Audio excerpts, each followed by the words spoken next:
back to the Jet Press Podcast. My name is Justin Fried, and I'm joined, as always, by my good friend, Mike Luciano. Mike, this is not a threat. I promise you it's not.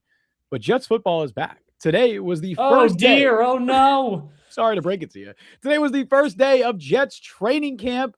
Football is here. We saw Cade Klubnik stat lines. We got an Aaron Smith drop. We got the usual Jets debauchery. How you doing, my friend? What's going on? Well, I'm doing pretty good. I'm doing better than a certain wide receiver who's apparently living through hell connected with this team. We'll get to him because you can't keep the Jets out of your mouth. So we gotta go talk about him. We have a special guest joining us at the half-hour mark of the show, Aaron Schatz. Very excited. That will be very fun. And we'll talk some training camp because training camp is here and it's mostly positive. Outside of the Aaron Smith drop, it's been a lot of positive things. There are some injuries, but they all sound, knock on wood, fairly minor. So for what should be one of the few times this year, you can feel good about this team.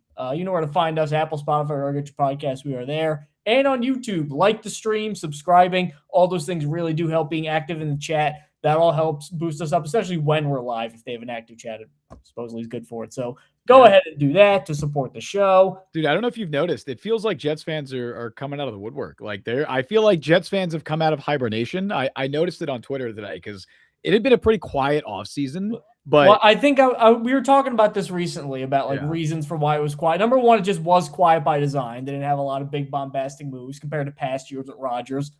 And number two, I think you don't want to call this apathy or being beaten down by the drought and all that, but especially a lot of times last year we were discussing, man, Brandon Smith versus Quentin Skinner for that last wide receiver spot, and then you realize quickly not that it doesn't matter, but it's probably not worth the oxygen to really debate that much because they had no quarterback and got crushed every week. And that's really all you can debate at this time right now. And a lot of the narrative around the Jets is, yeah, they look okay, but coaching quarterback's an issue, and you can't just say that over and over again for 4 months without getting bored.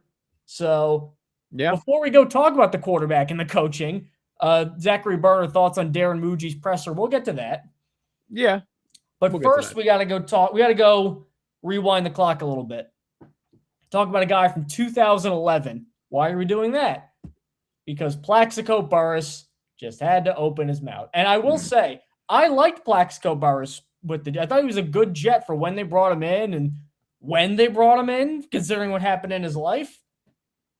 But then all of a sudden he goes on some podcast. I don't want to the joint venture show. Which, by the way, that is a show that is co-hosted by Lil Wayne and Craig Carton, which I can't be the only one who didn't know that existed. That is insane. Is that like how Snoop Dogg and Martha Stewart are friends? It's like maybe. I have no idea. Talk about the odd couple. So they're on it. I don't know how. And I'm gonna read the exact quote here. Well, he's asked by Lil Wayne. Lil Wayne it's just such a we're in sports journalism to hear. He was asked by Lil Wayne, and then he said, in Burress's defense, Lil Wayne asked him which was a worse experience, being in prison or playing for the Jets. So he did set him up. So he was prompted, he was set up, and it was a live audience. So I do think Burress was just kind of trying to play into the joke and play the live audience. He then said he could have said, "Well, nah," because you got to remember. When he came to the Jets, they were good. A lot of fans don't remember this. Jets were not only good, I believe they were the favorites to go to the Super Bowl after the second AFC championship. They were probably one of them for sure. Then he says, they're kind of similar because when I walked into prison on my first day, I was like, damn, man, you're a fucking loser. Burress said on the Lil Wayne, Craig Carton Power Hour. And I had the same damn feeling every day I walked through the door with the Jets. I was like, damn, I hope we can win this weekend. Loser. You ungrateful weenie. We signed you after 2 years when you were in prison for shooting yourself in the leg. That's not so. Shot himself in the leg, Justin Fried, because he had to go. Was in a nightclub. He had the gun in the nightclub. Yeah. The Jets, who are contenders. This wasn't like you signed with the current Jets now because they're the only team that would have given you a chance. This was a contender saying, hey, Mark Sanchez, we need a boundary receiver because Braylon Edwards you weren't going to keep long term. Can you do it, Plax? And I'll give him credit too. He played pretty well with the Jets. He had 8 touchdown catches and an offense that didn't throw the ball a lot. Pretty good blocker, veteran guy. Obviously wasn't what he was in Pittsburgh, but when you don't play football for 2 years, you lose a step probably. after you mess up your leg, which that's important for wide receivers. And then you leave. And by the way, he did nothing after the Jets, by the way. I think he caught 4 passes with the Steelers and left. And then I'm not saying you should be bowing at the altar of the Jets right here. And I know that you're trying to get laughs. And for some reason nowadays in the media, like getting laughs and being funny is its own currency. And that might be more important than saying something interesting nowadays. And I'm going to be honest. Like, I would have just written it off originally as like, it's Jets making fun. Everybody does that. People at the World Cup were doing MetLife Stadium Jets jokes. Like, it's a thing. I would have been like, whatever. That's what I was thinking, honestly. But to hear it coming from Plaxico Burress, not to, again, you don't have to genuflect before the Jets, but I don't know, some decorum. I'm thankful they gave me a chance because other people weren't giving up me a chance. Something. And again, let's not deny the reality here. He joined a team that went to back-to-back AFC championship games. And I know they didn't win in 2011. You didn't go into the year going, man, the Jets, this is a really rinky-dink situation, which is what we have now. It wasn't that at all. Like, don't try to paint this narrative to get like a cheap laugh on the Craig Carton and Lil Wayne show, Plax. You don't need to do that. Zachary said we gave Burress a home when no one would. Look, if you asked me a week ago what the odds were on Mike Luciano calling Plaxico Burress a weenie on the Jet Press podcast, they would have been extraordinarily high. Absolutely not. He beat me up. Yeah, absolutely. He's 6'5" and huge. I understand that. A weenie is crazy. Who's saying that, man? That's wild. Yeah, no, like I get it, and others have echoed this point too. Like, the Jets are an embarrassment for a reason, and they have been a laughingstock of the NFL for the last, better part of the last 15 years. You can maybe save for like 2015, right? But for the vast majority of the last 15 years, the Jets have been an embarrassment, a laughingstock. They deserve the reputation that they have in the present day because it is trendy and it is cool and it is funny to punch down at the Jets. And I get it, and I'm not even here to dispute that. I understand why that's the case. There was a point in time, not that long ago, from 1997 to 2010, even we'll throw in 2011, because they started 2011 8-5 before they tailored off and lost their last 3. From 1997 to 2011, the Jets made 3 AFC championship games. They made 7 playoff appearances. For the vast majority of that time, they were an above 500 team. They were competent. They were competitive. I would argue well-run, not just average. Well-run. Well-run for a period. They were respectable. Like, this was a good football organization from 1997 to 2010, 2011-ish. It's easy to forget that now, and I'm sure there's a lot of people growing up that have only known the Jets as being terrible, and that's fine, right? I understand that. That's why it's trendy and easy to punch down at the Jets. Plaxico Burress is not somebody that can make this joke. He's just not, right? If Bilal Powell came out... Anyone else in your roster. If Bilal Powell came out tomorrow and said, yeah, man, I felt like a loser playing for the Jets. You got it, bro. You're right. You spent a decade. He never made the playoffs his whole career. Not his fault, but he never did. Spent a decade with the team, never played in the playoff game. That's unbelievable. You know how ridiculous it is to play a decade with one football team and not play in a single playoff game? Not luck into one? That's absurd, right? So Bilal Powell came out and said that. Sure, man. Le'Veon Bell, all the shit he's been talking about Adam Gase, a lot of Jets fans are like, yeah, he's kind of got a point, right? It was pretty bad when he was there. Like, not wrong. Jets fans will be the first to shit on their team.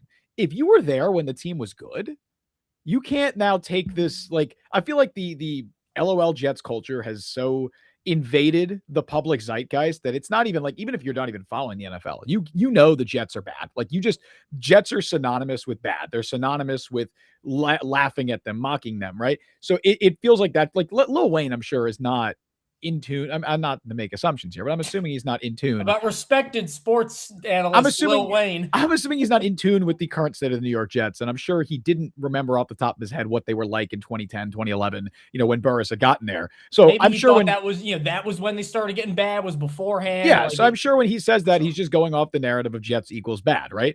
Plaxico Burress knows. Right? He knows. He doesn't need to lie and say that every time I walked into that building, the building of a team that started 8-5 and was coming off consecutive AFC championship games, that he felt like a loser. That's straight up lying. That's a phony take by somebody who is trying to latch on to a fad that he was not a part of to try and appeal to people. Again, whatever. Do I care? Not particularly, right? I don't care what Plaxico Burress is saying about the Jets. I'm not going to lose sleep over it. But it is one of those things that we could say that about the Jets. You could say that about the Jets. Players who were there when they've been bad over the last 15 years can say that about the Jets. If you're there during the Kotite years, you could say that. Garrett Wilson could say that today. Garrett Wilson could say that to a microphone today and said, I've felt like a loser here for the last 5 years. And Jets fans would be like, Garrett, we're so sorry. You're right. Like, that would be the response. We did too. Yeah. You can't say that if you're Plaxico Burress. You just can't. The Jets are like Nickelback now, where like, all right, are they the best band ever? No. Have their last album, I haven't even listened to any of their last albums because the only ones I remember that were good were the ones in the early 2000s. I believe Silver Side Up came out on 9/11, but that was like the last really good album they had. That's unfortunate. That's really unfortunate. That's why it didn't sell as well. That's brutal. Oh my. But like they've invaded the public zeitgeist. Like, oh, they're the bad band. They're the band you make fun of. Yeah. The Jets are a little bit worse than that because there's a lot more sort of substance behind that, where they have put out more genuinely bad stuff for a longer period of time without any sort of positivity there. The Jets' current public reputation is deserved. Like, it's in the dirt, deserved. But at the time, again, they were not only not bad, not only were they competent, they were good to very good to almost great. Back-to-back AFC Championship games in 2 years, that without winning it, obviously. That's an A+ 2-year span. They won 4 playoff games. You have no problem with those results. They won 4 playoff games in 2 years. And with Mark Sanchez. With Mark Sanchez, their quarterback. Not only that, they were to act like he was going to this rotten culture and I can't believe what I was going into. Like, really? And I get it's for a laugh too, but like, oh, it's similar to prison. Like, all right, I know you're trying to get laughs, but you also know you've been around the league. You know how people respond to things. You knew that this was going to happen. And if you wanted to get us mad, then fine, you got us mad. But I'm not even mad. I'm not mad. I just want to gatekeep and say that he can't say that. Like, that's my point here. I'm not even mad that he said it. Brian Sternbeck, no one remembers him for his football career, which is sad because he was such a really good player with the Steelers too. He was. Won a Super Bowl with the Giants. Yep. And what do we remember him for? Shooting himself in the nightclub. And going on celebrity wife swap after he left the Jets. And now he's forever an op for this. Jets fans aren't going to forget this. Like, Jets fans forget nothing. I'll give Jets fans this over the course of. I don't know if it's just over the course of the playoff drought. It may extend farther than that, but like, they don't forget anything. Like it could be very minor slights. It could be brief moments of positivity. Like, there's this tapestry that is woven of what's happened since 2011. And look. If you ask most Jets fans before this, what do you think of Plaxico Burress? It's probably all positive. Yeah. Not anymore. Zachary for Berner no reason to get a laugh out of Lil Wayne. Zachary Berner said, it seems the word for the offseason of the Jets is communication. That's a good segue, Mike. That's a perfect segue. Let's first, before we talk about training camp today, because Jets had their first training camp practice, let's talk about what Zachary Berner asked at the start of the show, which was the surprise Darren Muji presser. Like, I feel like, when's the last time you can remember a Jets general manager having a surprise press conference? Well, Joe Douglas never talked. Douglas never spoke. We criticized him for was he never talked. Neither did Mike McCagnon, Mike. It's been a very long time since we've had a Jet. Yeah, you're right. Yeah. And Darren Muji has also been fairly out of the public eye for the most part during his Jets tenure. So it was definitely a surprise to see him at One Jets Drive today, speaking to the media. He didn't say anything like super notable. The big takeaways were no contract extensions. Looks like, they did the Brees extension. They did the Tippmann extension. Muji said they're in a good spot there. Does not sound like any extensions are coming, which means that Will McDonald not going to get extended for the season. We kind of knew that. That was already understood. Move. The only other one that I thought could have been a possibility was Harrison Phillips, because he's got no guaranteed money left on his deal. So maybe they do something where they give him an extra year on his contract, give him some more guarantees, something like that. They also have a replacement lined up though with I Jackson, know, but it was a thought. It was a possibility. Lower his cap hit, do it that way, but doesn't sound like that's going to happen. Nothing much else. Really didn't say anything about the Geno situation. Just about the backup quarterback thing. They said they're always looking at adding veterans at any position. The typical Cooper GM Rush just signed, so there's even less. So Rush isn't out there. So it's Josh Dobbs and trade market. And then he talked about his comfort level with Aaron Glenn. He said, my relationship with AG has only gotten stronger, better. We have dialogue every day. We're just much more in sync. Time on task with anybody does that for you. So I think we all have high expectations. So not a ton of takeaways to answer Zachary Berner's question. I guess the most notable is the extensions thing, which not surprising, but just confirming what we kind of already knew, that the Jets are done with the in-house extensions. They got those handled before minicamp even started. They got those handled early in the offseason, and I think we're all better off for that. I think one thing I liked about him and the Glenn presser too, then the Glenn one was a little bit more revealing. And when Glenn said he didn't want to be a butthole, he didn't want to be his exact words. Well, I mean, he doesn't want to say why he's saying ass to. He notoriously doesn't like to curse, or at least in the pressers. In the pressers, he doesn't like to. I'm sure, yeah, but you know what? I respect that. That's cool. Mm-hmm. But one thing that I liked, and obviously there's going to be a quote where people are going to come back to him where he said, like, now that I'm more hands-on, I can fix problems with the defense when I see them, which I'm sure the first time he has a bad game, they're going to say that, but like people do that. Oh, the first time that the Jets defense gives up 30-plus points in a game, they're going to call back to the quote where he said play calling was his superpower. That's what's going to happen. I know, but which that he overstepped with that. I did like the one. I don't know if this is another Saleh shot where he was like, where he said like, there's no more slogans, there's no more like rally speeches. Like, let's just get better. Like, knowing Glenn, I don't think so, but I think it was more a commentary on last year where not that he had like a bunch of slogans or anything like that, but I think he came in, the whole staff came in pretty pompous about what they were going to do with this team. And look, for lack of a better phrasing, I think they were humbled. I think they were certainly humbled by what happened last year. And I think Glenn is taking a bit more of a humble approach to coaching and to a lot of these media pressures, especially. Like, he's been a lot more. I'm surprised that happened with Glenn, because you'd think playing here that you kind of know he played here and they were good, fair, but like part of it is too, like, part of why we like the hire was like, he kind of knows how the Jets work. And like part of what ended up killing Saleh in New York was he thought the train was going 100 miles an hour. Well, it's going 500 miles an hour. Oh shit. And I think Glenn kind of had that same sort of thing of like, man, I can't just rally and pump guys up and then start winning anymore. I got to get a lot more, down and dirty and hands-on here. So I think he's doing that now, which is good. You don't want to praise him for that, because like, well, you should do that. You're the coach. I get that, but like after last year, all you got to see everywhere is improvement. I think the Jets are in an improved place in a lot of different aspects right now. Yeah, and Zachary Aaron Schatz said David Bailey did something today. Sadiq is good. Cooper seemed to be used a lot, according to Will Parkinson. Let's talk about some of these rookies, because it was a big day. Like, obviously, like, pads aren't on yet, so first training camp practice, it's still the ramp-up period. We don't want to take away too much from this, but it was an active day for the Jets rookies, I would say. I think we can start with Klubnik, if you want to start there at quarterback. Let's start with Klubnik, because one guy's stock went up, one guy's stock went down, let's say. And again, preliminary stuff. This is like first training camp practice. We don't want the hot takes yet necessarily, but I would say, is it really a hot take to say Aaron Smith can't catch? That's like a take that's 4 years old. Maybe I don't know, just the bold takeaways from it. I don't know, but I agree. Yeah. So Klubnik had I guess, up and down day. There was some. He did have an interception. Ball was tipped, but the one interception was a pass. Anyway. It was a pass intended for, I believe, undrafted wide receiver Malik McLean. It got tipped up by McLean and intercepted by my guy Michael Walker. Shout out Michael Walker, best backup linebacker on the Jets. Whether that's a good thing or a bad thing, you decide.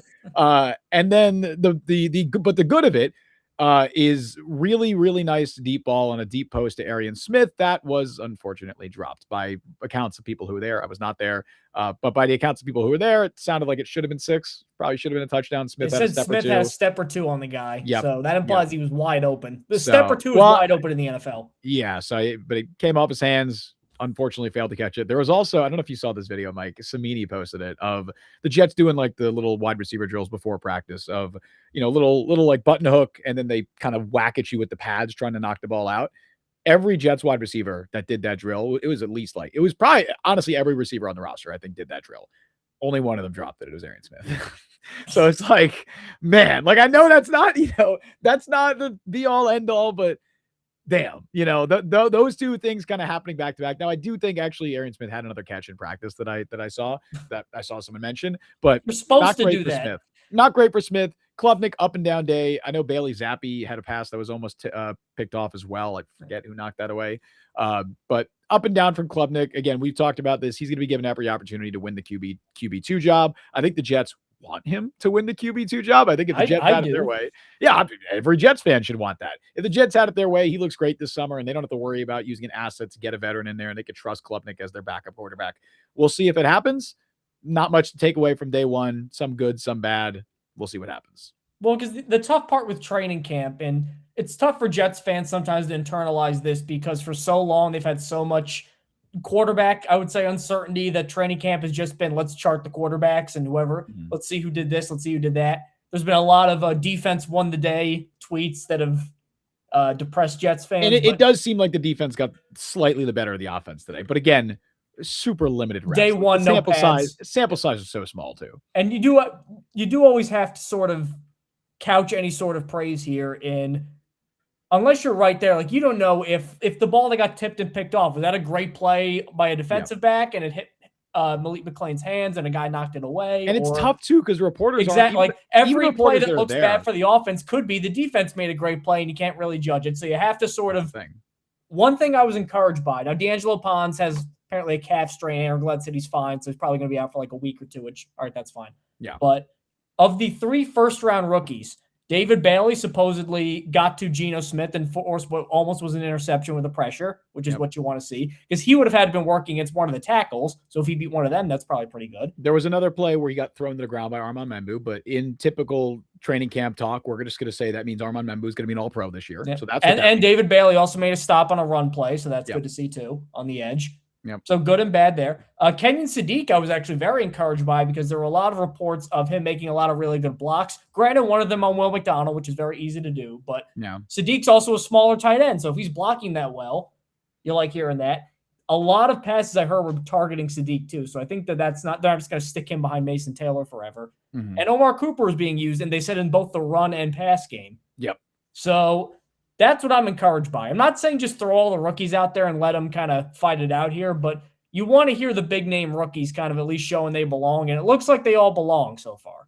Yeah. Again, it's just one training camp practice, but I would say encouraged by what we've seen from the rookies. Unfortunately, outside of D'Angelo Pons, who did not practice today, it doesn't seem like it's a significant injury, but any time for a rookie missed in training camp is unfortunate. Especially a little guy. Yeah. Yeah. And it could have hurt their standing. Zachary Bernard said Olu and Will McDonald at a bulk. Yeah. I saw Will Parkinson said something about Olu. That's huge. If multiple that's true. People especially said Olu is like Jack now. Yeah. Which that's massive because his biggest flaw to this point has been run blocking, right? I think the pass protection has for the most part been what we thought it would be. Above average. Yeah. It's what we thought it would be. He's a super smooth mover, like very technically sound in pass protection, but he gets bullied sometimes in the run game. I don't know, bullied is a little bit strong to say it, but he's the most inconsistent. That's the most inconsistent part of his game.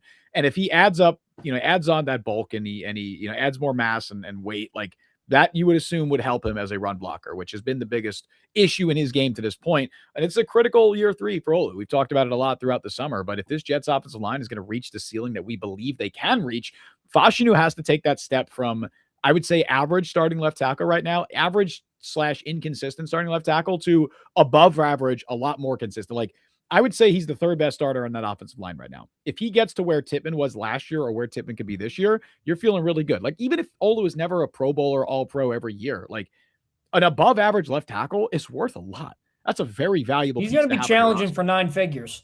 Yeah. That's a very valuable piece to have on your roster. And so you just want to see that progress from Olu. I think if he's bulking up, that's big for him. McDonald, it's kind of been the same thing. Like, they said this about McDonald last year. I remember the exact conversation we had about it, where it was like, oh man, McDonald apparently added some more weight and now he's, maybe he's going to hold up better in run defense. And then he was still like the worst run defender in the NFL. So I'm in the just by not as wide a margin as he normally was. Right. I'm in the I'll believe it when I see it camp with Will McDonald.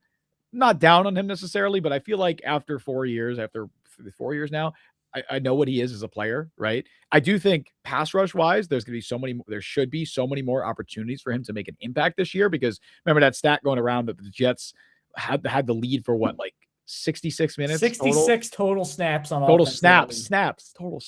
Oh my God. All of last year, which was by far the fewest in the NFL.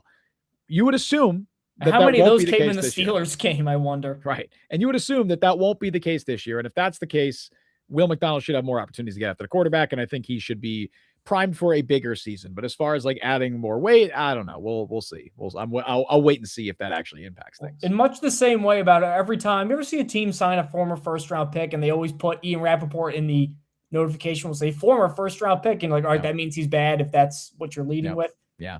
How many times has a player who's either been a bust or been struggling, have they gone into training camp one year and then something along the lines of they're in the best shape of their career comes out and then nothing changes on the field? I see that at every position, good teams, bad teams, Jets, everyone else. You see it all the time. I think it might just be one of these situations. July is the designated best shape of their career month of the NFL offseason. Like every single year, you got a bunch of different people like, it's like, oh, they are in the best shape of their career. They've never looked better. And then every offensive coordinator says we want their offense to be explosive. Yep. That's another one. Yep. Or this pisses me off. I don't know if it pisses me off because it's just obvious, like pandering. Whenever they draft like a wide receiver or tight end prospect, and they're always like, I love blocking first. You got to block before you can get, like, you don't believe that. You're just saying that to, to get some good media points. Like, it's so inauthentic. That always drives me crazy. Zachary Burner said Kingsley Enagbari was talked about being a good setting the edge kind of guy. And yeah, I think he got a ton of reps today too because Joseph Osai was out. That's why they signed Enagbari. Enagbari's didn't hear anything negative about AZ Thomas. Nothing. I didn't hear anything about him. And then this is actually a quote I want to get to, not from Zachary Burner, but Brandon Args. I think it's a good discussion point. Sure. I think the Jets being behind on analytics led to the 2010 sustained downfall. So I mean, look, when you are as bad as the Jets have been for as long as they've been, you have to point to what's been the continuity during that time. And obviously everyone will point to Woody Johnson, but there's a lot of guys in that front office who have been there as well. There's and also your basketball team here proves sometimes you can just overcome bad ownership. You can, right? If you get the right people in the front office. And, for the Knicks, Leon Rose and Worldwide West, like these are the guys that they brought in and they did wonders for the organization. The Jets have had the same team president for who knows how long Jaime Elhai has been there, right? They've had a lot of the same guys at the top of the chain who have been there. And it's an organizational, you set an organizational standard when you're doing that. And the standard that they've set is clearly is clearly subpar. And I think a lot of that is absolutely analytics. It seems like they're taking more of a progressive approach to that, which, I know Darren Muji talked a little bit today about like some AI stuff, right? Obviously that's neither here. That's people will have their own takes on that. You don't like hearing those two letters. The Nick Sirianni stuff was funny. Real quick before we get to our guest, Zachary Brenner also said, you think Isaiah Davis beats Braylon Allen for RB2? I've been on the Isaiah Davis train for a while now. And I know, Mike, you're pretty high on Braylon Allen. I know a lot of Jets fans are very high on Allen. I think it's Michael Nani has been saying the same thing as me as well. I think Isaiah Davis is just a better running back right now than Braylon Allen. Like, obviously Allen is the higher ceiling. He's 250 pounds. He looks like a Greek god, right? But I think Davis's vision is better. I think he's a better pass blocker. I think he's a better pass catcher. And those three things are going to give you a long career in the NFL as a running back, even if you are not, Davis runs like what, a 4.5, right? Something like that. And he's the thing that not particularly big. I want to say pisses me off about that, because obviously I'd be thrilled if Isaiah Davis is RB2, but like what pisses me off about Braylon Allen, and I know this is going to happen, is he is screaming to me that he's going to be one of those guys where, look, Isaiah Davis is a really good NFL running back. If the Jets keep him, I think he's a really good RB2. But if they keep Isaiah Davis and Braylon Allen leaves, I guarantee he's going to go to a team who figures it out, and he's going to be this monster power back. He's still so young. He's still physically there. Like, he seems like prime, oh my God, how did the Jets let him go guy. The thing is, I never buy the whole developmental running back thing. It's rare at the running back position that you get a guy where it's like, oh man, they have all the physical tools. They just put it together. And then they just they somehow finally put it together. Like Izzy Abanikanda, right? 6'1", 200 something pounds, like it ran a 4.39 or whatever he did. Like this those aren't exact 20 numbers, touchdowns last year. Yeah. Right. Crazy. Gets the NFL. Clear he's not an NFL running back. Like, no, I'm not saying Braylon Allen isn't an NFL running back, but I would be very surprised, and I don't want to be negative about a guy who's currently in Jets roster right now, but man, I would be surprised if Braylon Allen ever put it all together, right? Like, I think you look at him and you're like, this dude's a tank. He should be really good, but I don't think he's got it, right? I think if you combine the intangibles that Isaiah Davis has and the physical tools and physical traits that Braylon Allen has, you'd have an awesome running back. But I think players with Davis's skill set tend to stick around in the NFL a lot longer than players with Allen's skill set. So why don't we introduce our special guest here, Mr. Fried? Let's do it. We are joined by the greats, the legendary Aaron Schatz, formerly of Football Insiders, or Football Outsiders, my mistake, the creator of FTN Fantasy, creator of DVOA. Aaron, it is so great to have you, man. What's going on? Hey, it's good to be on with you guys. Talk a little backup running backs. Yeah, always fun at this time of the year. We got to find stuff to talk about. It's a 53-man roster. Absolutely. Especially when my family's already hit the maximum backup Jets running back discourse allotment, so you got to spread it out a little bit. Yeah. Well, listen, we're the Jets, or we're Jets fans, right? We're used to talking about like the back end of the 90-man roster, because honestly, there's usually not too much of a difference when it comes to the Jets with like the guys in the 40s and 50s range and the 90s. But Aaron, it's great to have you on, man. And we wanted to talk to you about some expectations for the 2026 Jets.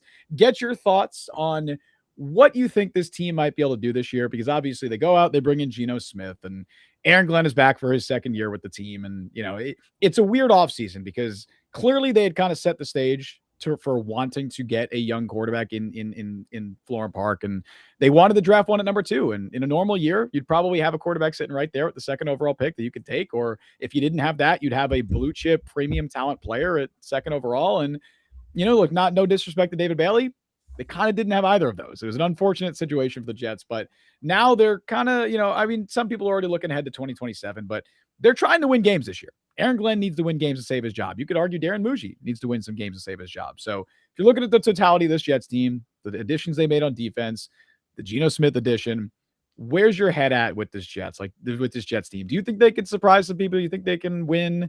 When I say surprise, I don't mean like 12 games, but you think they can win 7 games this year, maybe 8 games? Do you think that's possible? I think that a winning Jets season is very unlikely, but I can explain to you how it would happen. Okay. I mean, the Jets fans would love to hear this. Likely is that it's bad. Let's start with this as where I'm starting from.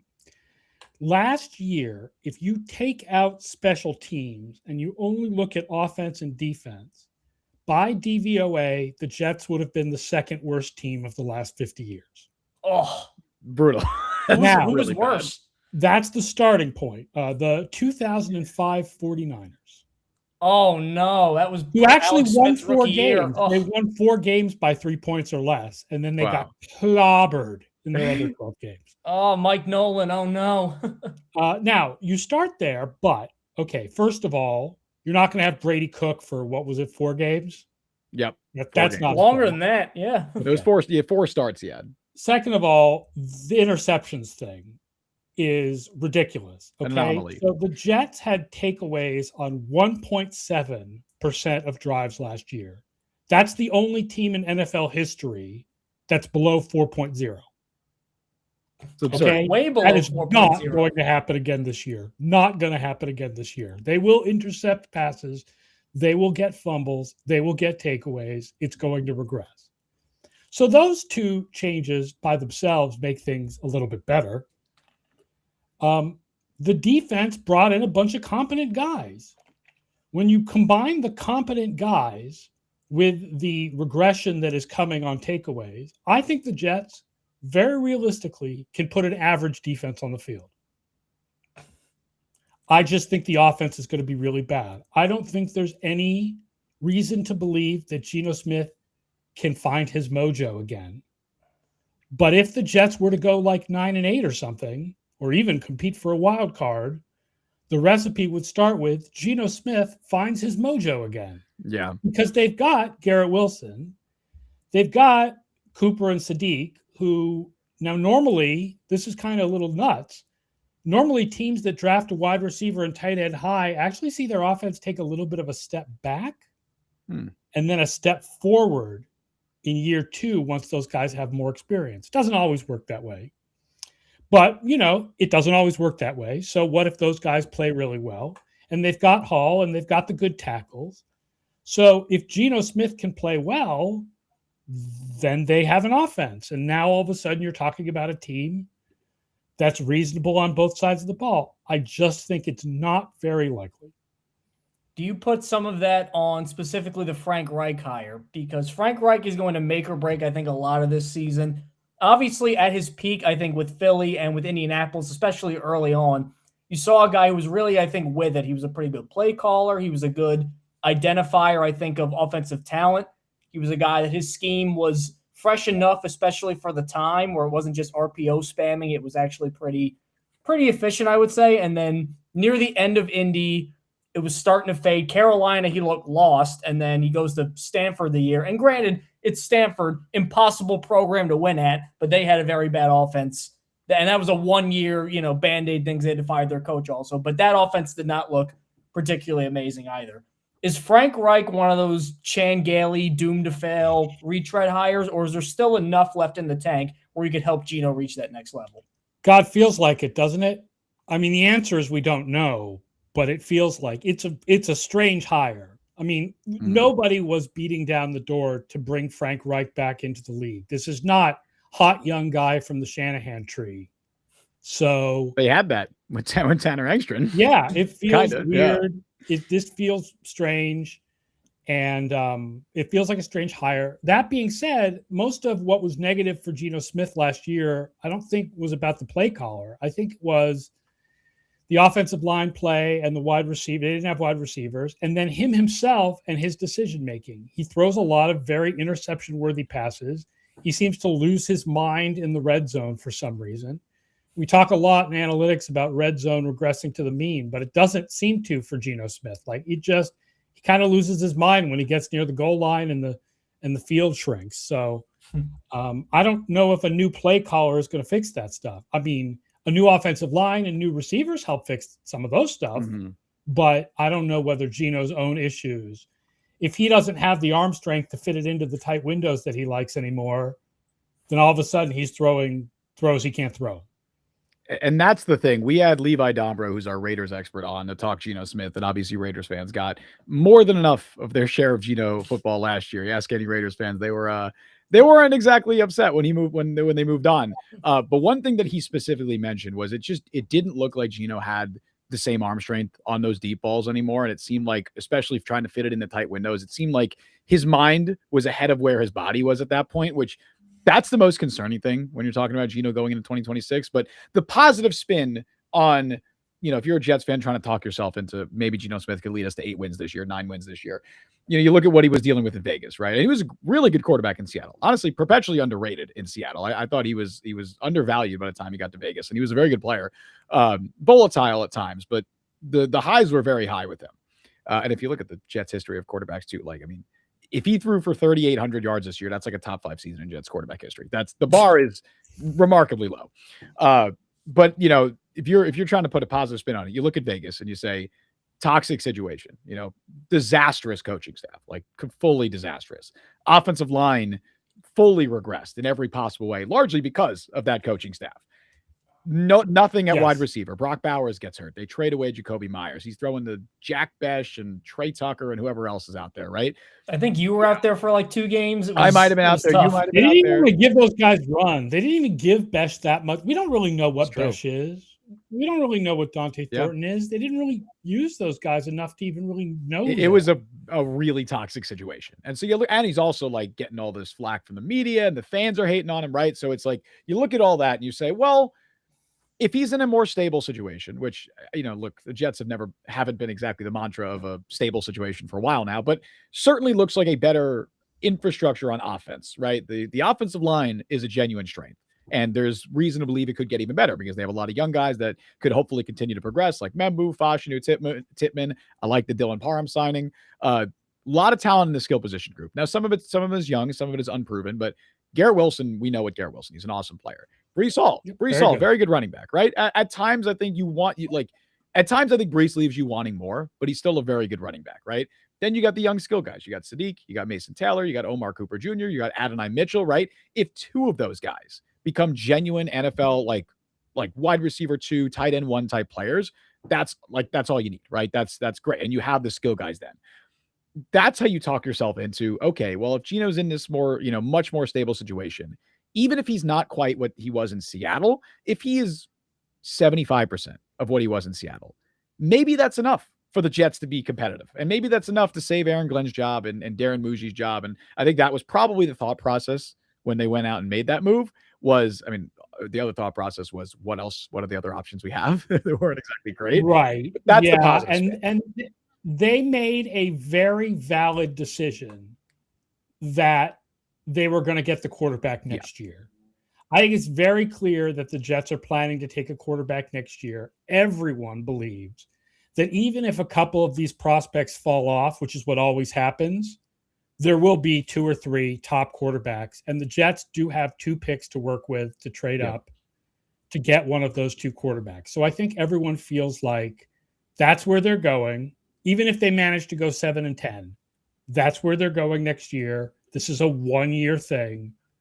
And then he'll be the backup to whoever comes in, whether it's Arch Manning or Dante Moore or Lenora Sellers or whoever it is. Yeah. And like you said, they're well positioned for that because they have those 3 first-round picks. And it's why, too. 3 first-round picks, right. Because they have the one from either Dallas or Green Bay. So, there's a world where the Jets have 3 top 15 picks. There's a very real world where that happens. Like, especially if Micah Parsons is a little slow coming back from that injury. Obviously, you never want to, never want to hope for injury. But say Dak Prescott or Jordan Love misses 6 games due to an injury, right?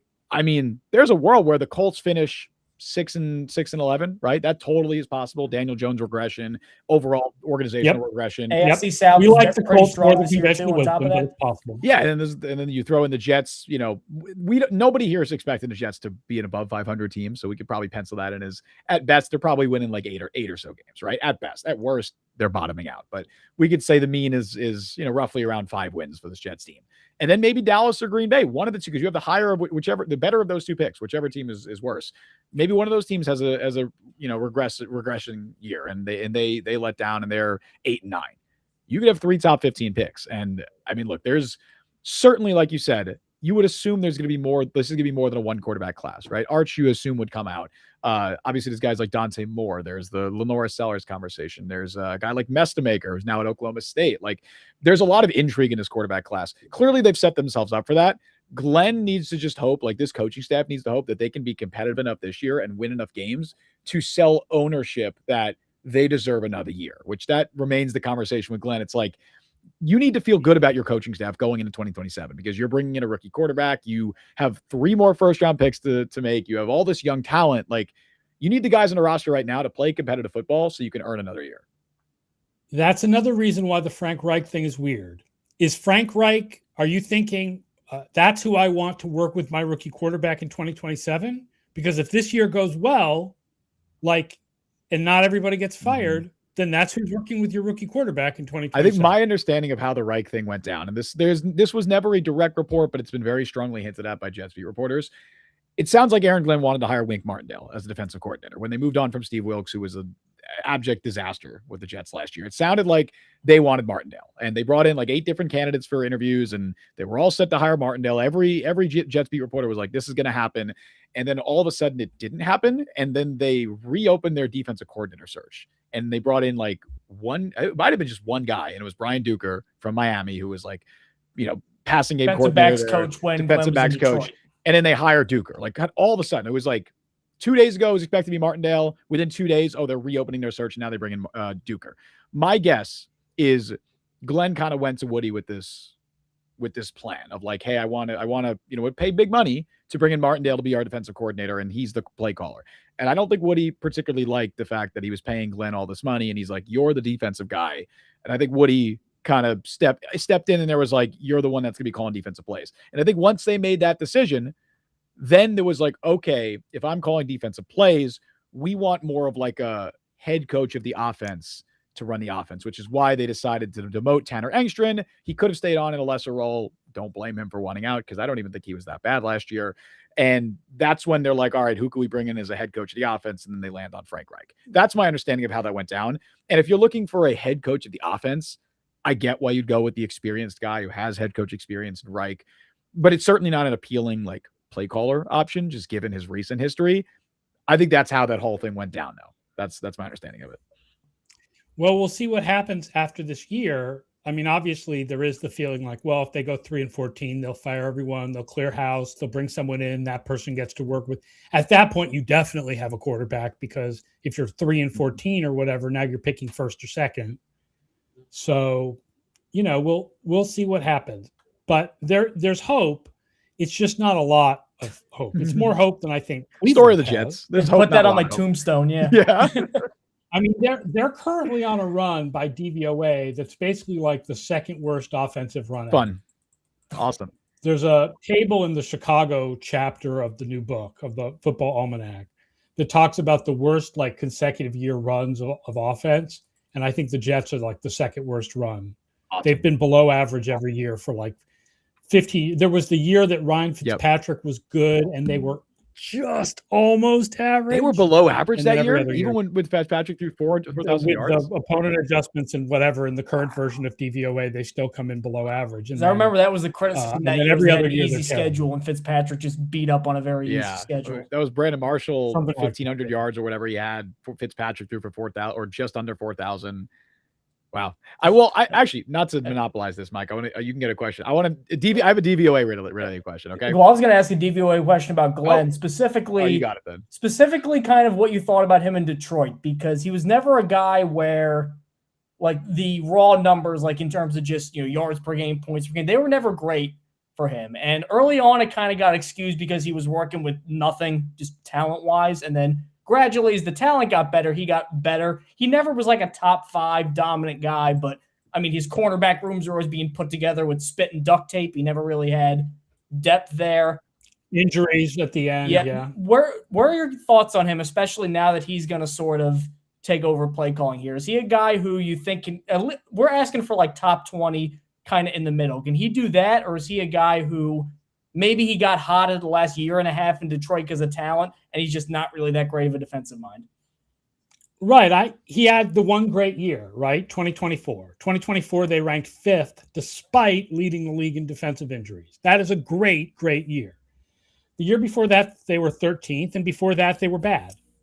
So there's not a long track record of him being a really great defensive coordinator, but he did have that one really good year where he worked around the injuries, and that defense was very good. Yeah, that's not super encouraging. And you got to hope he could do that as well. With the Jets. I mean, obviously, we'll see.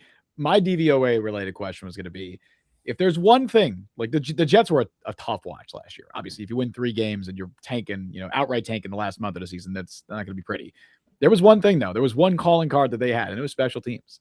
I believe they had the 5th highest DVOA or special teams DVOA in NFL history, which is wild. My question to you is going to be, how sustainable is special teams dominance like that year over year? Like, it feels like something, it feels like something that would be pretty volatile. And you throw in the fact that the Jets lost Nick Folk, who, has been the most accurate kicker in the league 3 years in a row.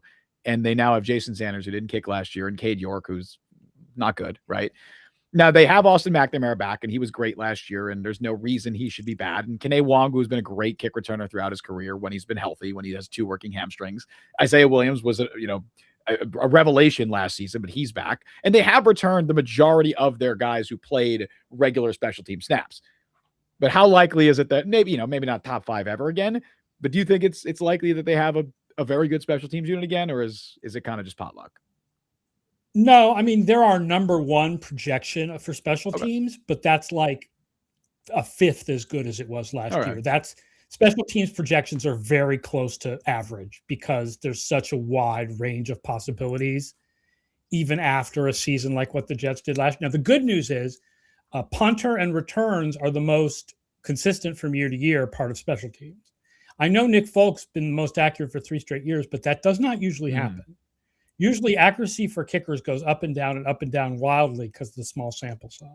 So you can usually trust punters and return men more, but it's very unlikely that they're like 10% better than an average, which is what the DVOA was last year. Like, it's not, that's not going to happen 2 straight years. I mean, unless you have Devin Hester, that just doesn't happen. It was wild because teams were, and part of this was because the Jets offense was so unbelievably that was their best offensive play was kick return. Yeah, teams at the end of the year for the final month of the season were actually opting for touchbacks against the Jets, and they were opting to put him at the 35 because they would rather that than kick off to Kene Nwangwu and Isaiah Williams. Now, again, a large reason for that was because Brady Cook was captaining the offense, and they had whoever playing in the offense, and Aaron Smith out there, and Brandon Smith, and whoever else, Quentin Skinner, but. It was pretty wild to see, like with the current kickoff rules, teams still opting for kickoffs against the Jets. Like, I don't think that was happening with any other team last year. I actually put Chris Banjo on my assistant coach of the year. Yeah, he was awesome. Yeah. I'm one of the 50 voters, and I actually put him in my list of 5 guys. Because it was like, normally to have good special teams, you need to have a good bottom of your roster because, the gunners and the blockers and everything. The Jets don't even really have a great bottom of the roster. So much turnover. They had amazing special They had teams. so much turnover on the bottom of that roster too. Yeah. Like, with all the injuries and all the it was practice squad guys in the starting lineup the last month of the season. It's not like they had guys like Brandon Schooler sitting around just waiting to play special teams. Like, it was wild. When you say DVOA regression too, it was funny because Jets fans, I think, got a very hard lesson in that because I believe it was 2023. Greg Zuerlein could not miss, and then the year after when Rodgers was hurt, and then when Rodgers was healthy the next year, couldn't hit anything, and I think they got rid of him in the middle of the year. It was go back and look at like Jason Myers' career. Shout out Marist College, Marist alum. It's not that field goal kicking is not very the best thing about field goal kicking is you want a guy with a strong leg who can try the kicks over 50. After that, you probably learn more from watching him in practice than you do from watching him in games because the sample size is so much bigger. Well, I mean, Jason Sanders is perfect evidence of that. I mean, Sanders comes into the league as like a 90% field goal kicker. Then his next year is like 70 something. Then he's first team all pro. And then the year after that is like 74%. Like he's the perfect evidence of that kicker volatility. You just hope that he's healthy now and that he can return it because he's always had a huge leg. Like that was kind of the reason he got drafted out of New Mexico, which is, well, you know, it's not likely you're getting a kicker drafted out of a small school like that, but or at all. Yes. Aaron, where are the AFC East rivals at in terms of DVOA going into the year? Because this is such a stratified division where you have two very clear teams at the top and two very clear teams at the bottom, with Bills, Patriots at the top, Jets, Dolphins at the bottom. Kind of a two-pronged question. Number one, kind of how close to the bottom are the Jets in Miami? Because you'll see a lot of people will say not only are they some of the worst teams, some people think the Jets in Miami might be the two worst teams heading into the year. And then you have Buffalo and New England, who look like title contenders, but we said that about Buffalo for 8 years now, and we're still here. And then New England, of course, is going to have the concerns about easy schedule. Now it's going to get a little bit harder. Can they replicate it? We have Miami higher than conventional wisdom. It was a little bit of a surprise. I think the system doesn't quite understand just how bare the wide receiver depth chart is. And it likes Malik Willis from the couple of games that he played, although you don't really know what to think about him. So we ended up with Miami 26th in DVOA. And then the Jets are 30th in this is for projected. And then the Bills are 4th and the Patriots are 7th. Okay, we like the Bills defense to rebound. Part of the Bills defense being bad last year was runs on third down. That one little split they were so bad at. And if you improve on third down runs, think of all the times you force your opponent to punt based on that improvement just to average, right? And then the Patriots should be better on defense, probably not quite as good on offense, even with the addition of A.J. Brown. Obviously, the schedule is a huge change for them because they had last year the 4th easiest schedule since 1977 by DVOA. And they have an average schedule this year. But yeah, the division is 2 good ones and 2 bad ones. And I don't think we disagree. Even if we have Miami slightly higher than conventional wisdom, we're not disagreeing with that basic belief. I think mostly because I wanted some I guess validation of like you don't want to use it to discredit the Patriots last year because they got to the Super Bowl. Obviously, I think they kind of, I would say, hit their ceiling in the Super Bowl because they did nothing there. But even by the end of the year, even if you control for schedule, by the end of the year, they were the best team in the AFC, but they were nowhere near as good as Seattle was. They weren't beating that defense. You just weren't. No. I'm curious about what DVOA thinks of this Jets secondary, because I feel like that's been a discussion point for a lot of the offseason is that, you know, you bring in Minka, which that's a huge addition for this. Even if Minka isn't quite the same playmaker that he was at one point in his career, he's still a damn good safety, a damn good slot defender, which he was last year for Miami. TBD about where the Jets are going to use him. But, you know, the cornerback room is, it's unproven, I guess you could say. Like they traded away Sauce Gardner. They had signed Brandon Stevens, who, look, neither Mike and I were big fans of the Stevens signing. I feel like that was not a cold take at the time, but he was okay last year. Like I think if he's your second starting corner, you can live with that.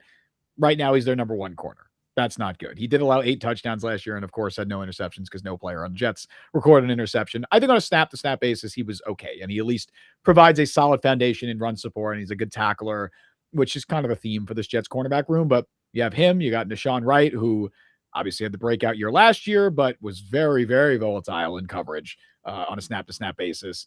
I'm very high on D'Angelo Ponds, and I think he could be a really, really good player for this Jets team. And I truly believe his long-term future is at outside corner and not in the slot, even though he's probably going to get more slot reps early on just because of his size. What does DVOA think of this Jets secondary? Because there's some pieces in there that you look at and you're like, I could see the vision, but other pieces where it's like, man, they're fighting an uphill battle. Well, the team rating does not separate the secondary from the pass pressure. It's just against the pass. Sure. But I do have this cornerback coverage DVOA that I started doing a couple of years ago that's based on our charting of coverage on every snap that we do at FTN.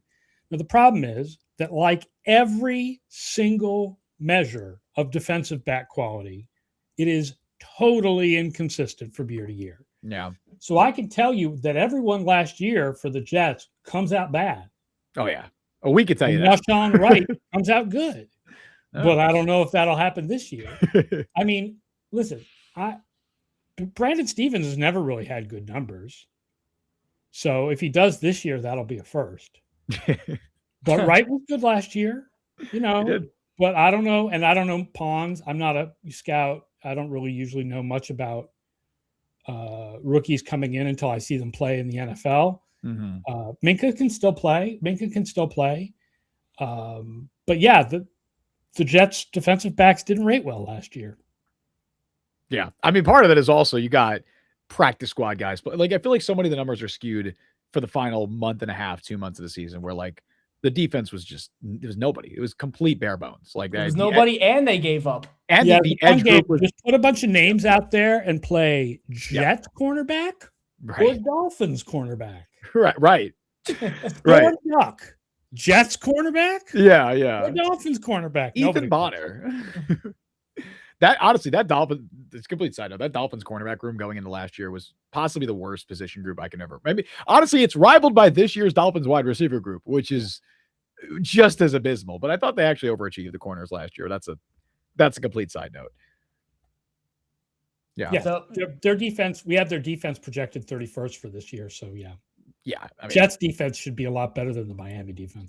They have the veterans. Like they have stable veterans in there. Like you bring in guys like David Onyemata and Demario Davis and Minka. Like you hope that they raise the floor. Like that. They're adults in the room. Yes. Exactly. The goal on defense was clearly raising the floor. And I think if you're Aaron Glenn, and this goes back to the whole coaching changes that they, the little overhaul of the coaching staff that they did this offseason, like the reason that even if I'm not a high on Frank Reich, because I'm not high on Frank Reich by any means, the reason I'm still happy with the outcome of the Jets coaching overhaul is because I wanted Glenn calling plays. I didn't want Wink Martindale in here. Wink Martindale, I mean, there's some shades of Frank Reich on the defensive side there. I would be a little more confident with Martindale. He's had a little bit more success more recently than Reich, but the reason Michigan you want Glenn, hated him from what I remember, though. Everybody around Michigan, they were not very in on Wink Martindale.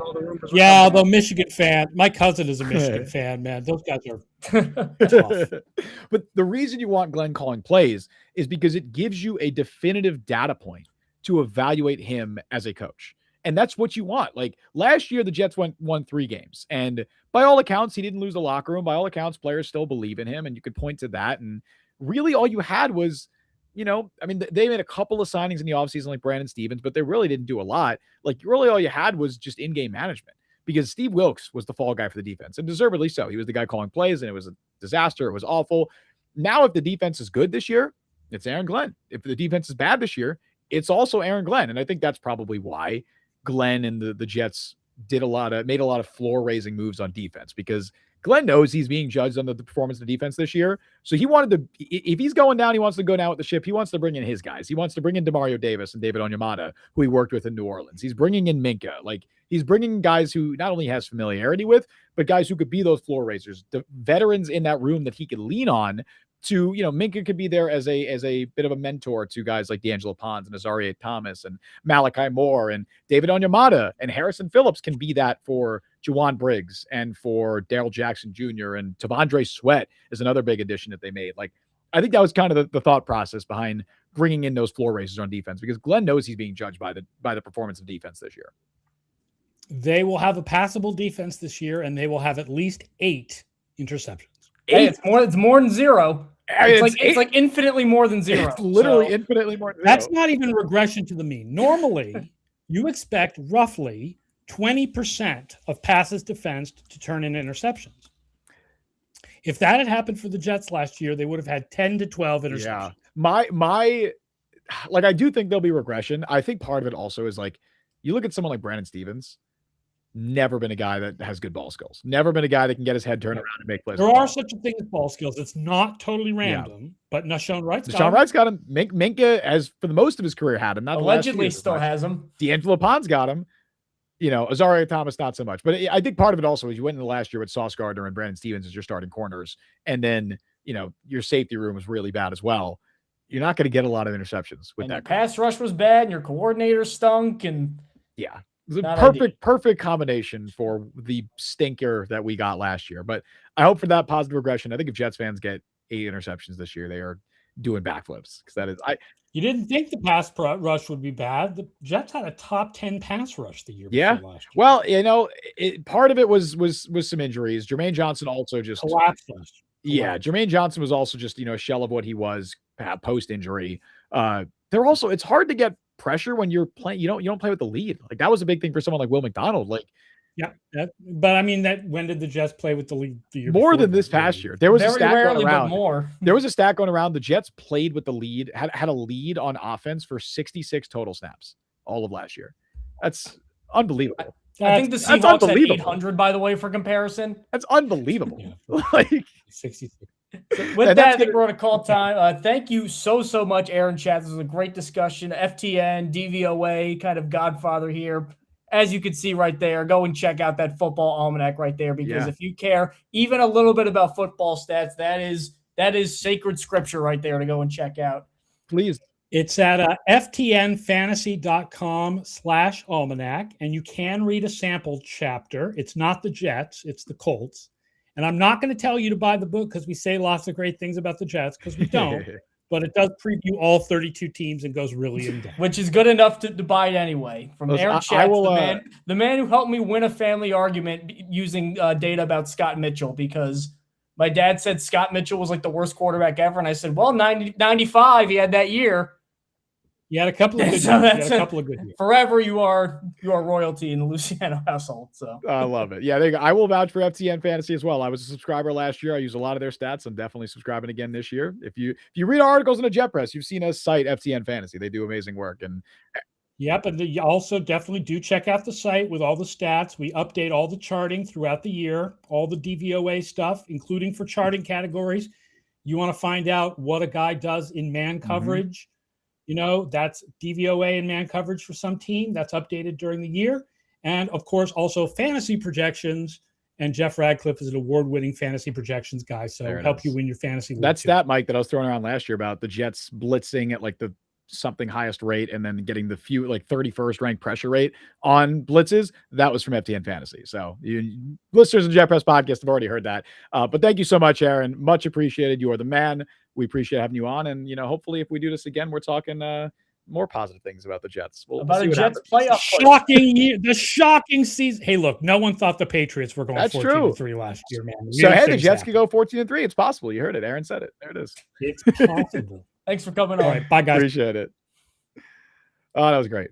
What a guy. If you like football stats, he's the man. That is dude. The interview for you. If you like granular, just super, I don't know, just nerdy, nerdy in a positive way, football stats, Aaron's the guy. DVOA, FTN Fantasy. That is I kind of just want to just talk old football, just be like, when he said the Jets are the second worst, like offensive stretch, I was trying to figure out who would be number one. I think it would be maybe like the early Bucks. Or maybe the expansion Bucks. I mean, it's hard to beat that. The Bears with like Bobby Douglas in the 60s and 70s, and they were terrible. Maybe I'm trying to think who it would be. You're more of the football historian than I am. That's a better conversation for you than me. I'm just trying to think. Any football that happened. I think it's the expansion Bucks. Any football who at least went to an NFC Championship game in that stretch, and the Jets haven't. There you go. So, any football that happened pre-2008 doesn't exist in my mind. That's a lie, but that was Doug Williams being a pioneer. There you go. Well. Good stuff. Good, successful first day of Jets training camp. There'll be many more training camp updates to come. I guess before we go, we'll plug our Jet Press stuff as usual. We have a training camp tracker that is live for the first time ever. For those who know our UDFA tracker, we love doing those every year. Our roster cut tracker, we love doing those. We have a training camp tracker that is live, and I'll be updating it every single day with live updates, analysis from Jets training camp, injury updates, reports of whatever is happening in training camp. Also doing that over on TikTok. Trying to do a video a day, kind of updating on what's going on with Jets training camp. So be sure to stay tuned to all Jet Press coverage on training camp. It's going to be a fun year, man. It's going to be a fun summer. I'm excited. I'm looking forward to it. Why'd you have to say it's going to be a fun year? You know, it's always a fun year. It's always well, that's not true, but it's always fun to start. All right, it's going to be a fun summer.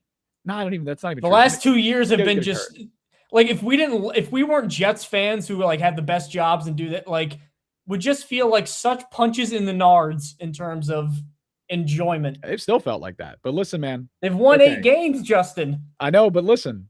I had the Knicks, so it's okay. Well, so I don't. I know you got nothing, but I have the Yankees, but like and you got the Brooklyn Nets. Yeah. But anyway, any final thoughts before I sign off, Mike? Please 7-10, please. God, I want Aaron to come on and talk about how the Jets had the most unlikely great season ever. Not that they had negative 800% DVOA. That 800% DVOA. That's what Brady Cook's DVOA was at quarterback last year. Anyway, thank you for joining us on the show today. You can follow Mike on Twitter at Mike Luciano. Follow me on Twitter, Justin T. Fried. Follow the Jetpress at Jetpress. Thank you again to Aaron Schatz. Again, he plugged all his stuff, but be sure to check him out. Check out FTN Fantasy, DVOA, all that stuff. You can download the Jetpress podcast wherever you get your podcast. Check us out on YouTube and TikTok. Subscribe, hit that notification bell. You guys know what to do. You can also become a member today. It is 99 cents. We greatly appreciate the support. And I was told from my boss to plug this more. Be sure to leave a review for us on Apple Podcasts. I know we say it a lot. It really, really would help. And I've now been told that from my boss. So if you want to not get me in trouble and you want to get Mike in trouble at our jobs. If for no other, you could say anything. Just say what your favorite color is. Just literally leave a 5-star review and say that way our bosses are satisfied. Yes, because that was something that was directly mentioned. So it would genuinely mean a lot. Like it would genuinely really, really help. We don't just say that. It actually really, really does tangibly help us. So if you want to tangibly support us, leave a 5-star review on Apple Podcasts. Otherwise, they're going to throw Justin out of a window. So to save his health. Otherwise, what was the Georgian movers or whatever? Were they Georgian? Yeah, well, they at least they repel the couch up a window at least. Well, they're going to repel me out of a window. They're going to propel me. Throw you out of it. They're going to catapult me out of a window if you don't leave a 5-star review. Like Tom and Jerry, you just like shoot off to the moon. And exactly. But thank you guys. Very much appreciated as always. And I'm looking forward to another great year of the Jet Press podcast and of the Jet. Well, I don't want to say another great year of the Jets, but another year of the Jets. Another year of the Jets. We stream live every Wednesday, 3 p.m. Eastern time. Thank you all for listening to Jet Press podcast. I've been Justin Fried. That's Mike Luciano. See you guys next time. See you folks next week.